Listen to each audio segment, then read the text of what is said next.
ప్రతి మనిషి ఒక్కో రంగంలోకి రాణించడం జరుగుతూ ఉంటుంది, వెళ్తుంది. మీరు పర్టికులర్గా సినిమా రంగంలోకి ఎందుకు రావాలని సినిమా రంగంలోకి ప్రవేశించారు? నాకు చిన్నప్పుడు ఎందుకంటే సినిమాల మీద నమ్మకారం ఎక్కువ అండి. ఎక్కువ సినిమాలు చూడటం, ఈ షూటింగ్లు అయినప్పుడు చూడటం, ఈ వీటి మీద ఎక్కువ సరదా ఉండేదండి. దానికి తోడు రాజ్బాబు అని ఒక కమెడియన్ ఉండేవారు. ఆయన చాలా పెద్ద పేరు, చాలా ఇది. ఆయన స్కూల్ మాస్టర్ చేసేవారు. ఆయన దగ్గర నేను చదువుకున్నాను ఎలిమెంటరీ స్కూల్లో. అప్పుడైతే 1వ తరగతి 2వ తరగతి అనేవారు కదా, అలాంటి 1వ తరగతిలో ఆయన దగ్గర చదువుకున్నాను. మా మేనమావుల నుండి అతను మద్రాసు వెళ్ళాడు. అంటే వీళ్ళ మధ్యలో ఉండేవాడు, వీళ్ళతో పాటు కలిసి తిరిగాడు. ఆయన కూడా మాకు మేనమావలాగా ఉండేవాళ్ళం.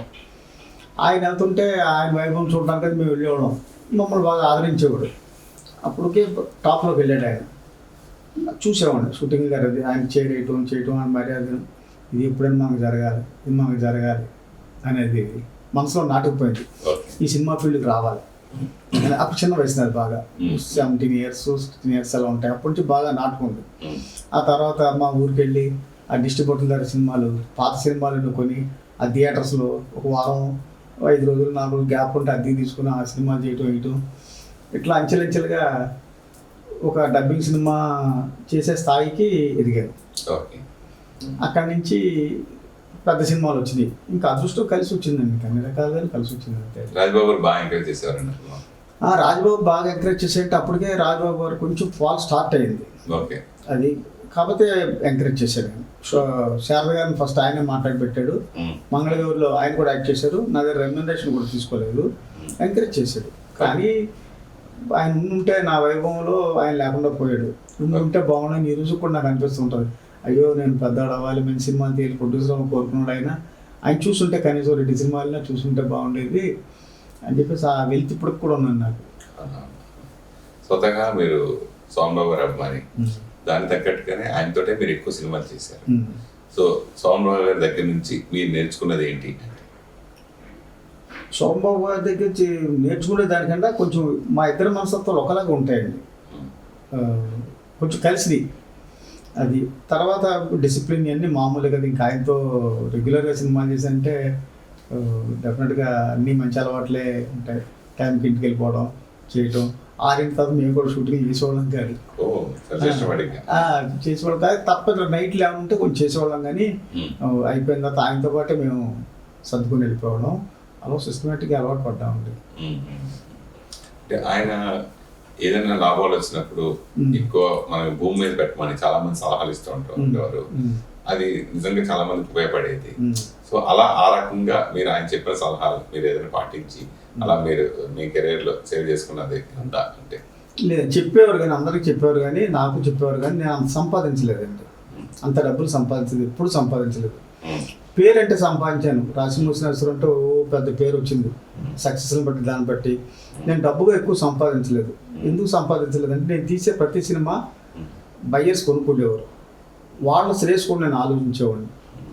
వాళ్ళకి కూడా మిగలాలి, నష్టపోకూడదు, సేఫ్ అవ్వాలి అని నేను సేఫ్ అవుతూ వాళ్ళు సేఫ్ అయ్యే రేంజ్లో అమ్మేవాడిని. తర్వాత సక్సెస్ అయినది వేరే విషయం, వాళ్ళ అదృష్టం అది, అంతే. కానీ నేను ఎప్పుడు ఏ రోజు సక్సెస్ నేను కోరుకున్నాను తప్పించి తక్కువకి ఇచ్చాను ఎప్పుడు అనుకోలేదు. నష్టాన్ని కూడా ఈ సినిమా అమ్మలేదు. ఆ రోజుల్లో వస్తే 1,00,000 పోతే 1,00,000 అలా ఉండేదండి. 1,00,000 2 లక్షలు మిగిలింది అనుకుందాం, సినిమాకు మిగిలింది 2.5 మిగిలింది. మళ్ళీ సినిమా తీయడం ఒక సంవత్సరం పెట్టేది. మరి ఈ సంవత్సరం ఆఫీస్ మెయింటెనెన్స్ ఇంకెక్కడ పెడతాం, ల్యాండ్స్ మీద ఎక్కడ పెడతాం, ఫోటో బత్త అంటారు చూడండి, అట్లాగే సరిపోయింది. అలాగే చేసుకొచ్చాం. ఇప్పుడంటే పెద్ద పెద్ద అమౌంట్స్ అవి కనపడుతున్నాయి. ఎక్కువ ఎక్కువ అమౌంట్స్ చూడటం నా తరంలో చూసింది ఏంటంటే, చిరంజీవి గారు, బాలకృష్ణ గారు సినిమాలు తీసిన ప్రొడ్యూసర్స్కి ఆ రోజుల్లో 15-20 లక్షలు మిగిలేదని విన్నాను. అబ్బో 15-20 లక్షలు మిగిలిందట అని చాలా ఆశ్చర్యంగా ఉండేది. వాళ్ళతో తీస్తే మిగులుతుందట. అండ్ అక్కడి నుంచి స్టార్ట్ అయ్యింది. పై వాళ్ళ రెమ్యూనరేషన్ చాలా రీజనబుల్గా ఉండేది.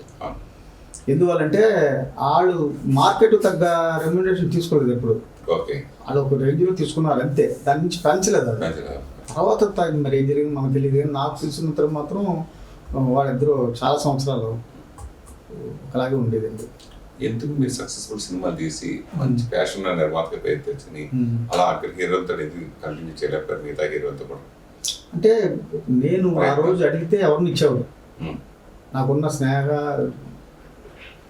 స్నేహం వల్ల కానీ అభిమానం వల్ల కానీ బ్యానర్ వాల్యూని బట్టి నా వాల్యూ కూడా కొంచెం పద్ధతి అయినప్పుడు కరెక్ట్ పేమెంట్స్ ఉంటాయి, ఎవరికి బాకీ ఏ గొడవ లేదు, స్మూత్గా వెళ్ళిపోతాను. నేను అడిగి ఉండొచ్చు, ఇచ్చేవారు, డెఫినెట్గా ఇచ్చేవారు, నాకు కాదనరు. ఆ రోజు పేర్లో ఉన్నది మంచి బ్యానర్ సక్సెస్ఫుల్ ఉన్నాయి. శోభన్ బాబు గారితోనే సినిమాలని నేను ఆ రోజు చెప్పాను.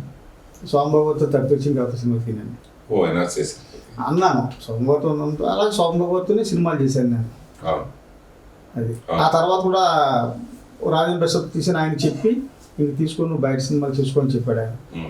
మధ్యలో కూడా నేను సినిమా తీశాను కృష్ణ గారు మహేష్తో, కోటరామకృష్ణ గారి డైరెక్షన్లో. అప్పుడు కూడా బ్యానర్ మార్చాం. శోభన్ బాబు గారు చెప్పారు, ప్రతి సినిమా శోభన్ బాబు సమర్పించాను ఉంటుంది మాది. దాంతో శోభన్ బాబు గారు అడిగారు, ఇప్పుడు ఈ బ్యానర్ నేను సమర్పించింది పెట్టుకుంటారు, మళ్ళీ బ్యానర్ పెడతారు, మళ్ళీ కృష్ణ గారితో మీరు తీసుకొని తప్పలేదు, కొంచెం రాసింది నాకు ఉండిపోయింది, అది నాకు ఉంచేయండి, అది మీరు ఇప్పుడు తీసుకోండి, ఏ హీరోతో తీసుకోండి, బ్యానర్ కొంచెం మార్చి అటు ఇటుగా చేసుకోండి. అప్పుడు బ్యానర్ ప్రొడ్యూసర్గా కూడా నేను లేకుండా మొత్తం నేనే చేశాను సినిమా అంతమంది, కానీ తెర మీద మాత్రం నా పేరు లేకుండా చేశాను. గూఢాచారి 117 సూపర్.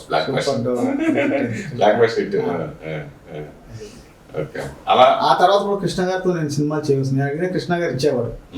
కానీ నేను ఒక్క సినిమా తీస్తానండి. ఒక సినిమా తీసినందుకు 1 సంవత్సరం గ్యాప్ తీసుకుంటాను. అలా అలవాటు పడిపోయాను, నా మనస్తత్వం అలా అలవాటు పడింది.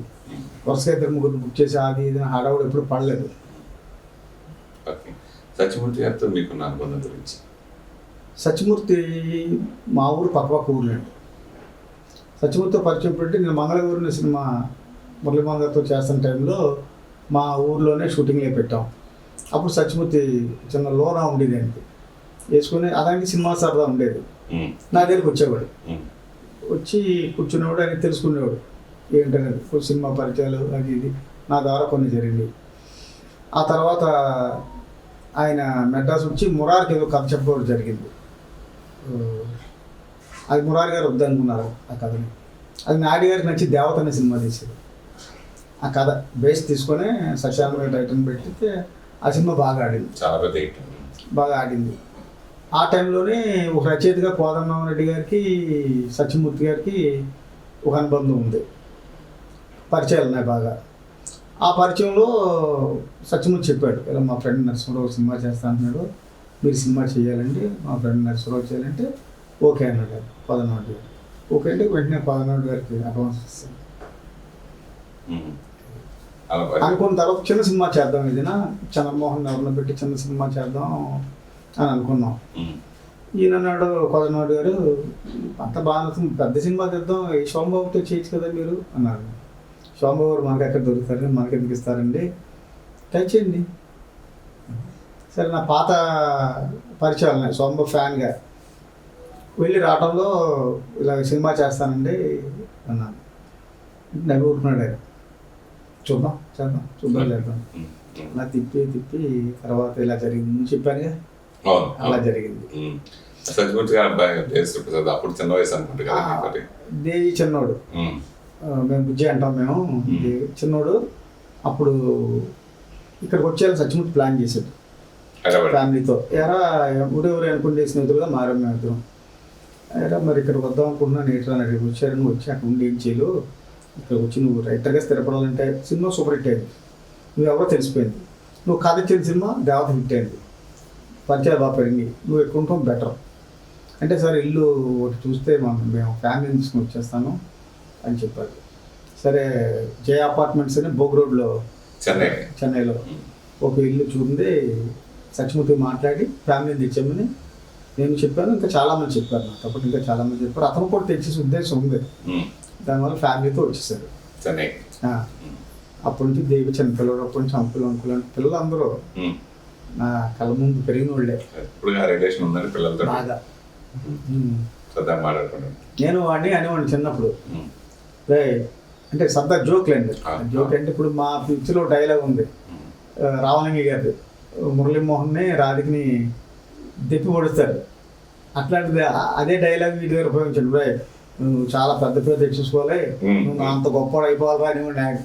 అలాగే అనుకోవాలి, మీ అంత గొప్పవాడు అవుతాను అనేవాడు. ఇప్పుడు కూడా అంటాడు, ఎరా నా అంత గొప్పవాడు అయ్యారా అంటాను. లేదా ఒకళ్ళు ఇంకా మీ అంత గొప్పవాడు అవ్వలేదు అంటాడు ఈరోజు కూడా. ఈ స్థాయికి అతను ఇప్పుడు టాప్ నెంబర్ 1 మ్యూజిక్ ఈ రేంజ్ అతను సక్సెస్ అవుతాడు మీరు ఊహించారు సార్? ఊహించారు, 100% ఊహించాను, మామూలు ఊహించలేదు. రే మీ అబ్బాయి ఒక ఇళయరాజా అవుతాడరా, ఒక AR రెహమాన్ అవుతాడరా అంటే, రే నీ నోటు కరెక్టరా బాబు, నువ్వు ఏదంటే అది జరుగుద్ది, నిజంగా నీ మాట కరెక్టరా, నాకు చాలా నమ్మకం వచ్చేసింది. నా నోటి మాట మీద వాడికి చాలా నమ్మకం సజ్జమూర్తికి.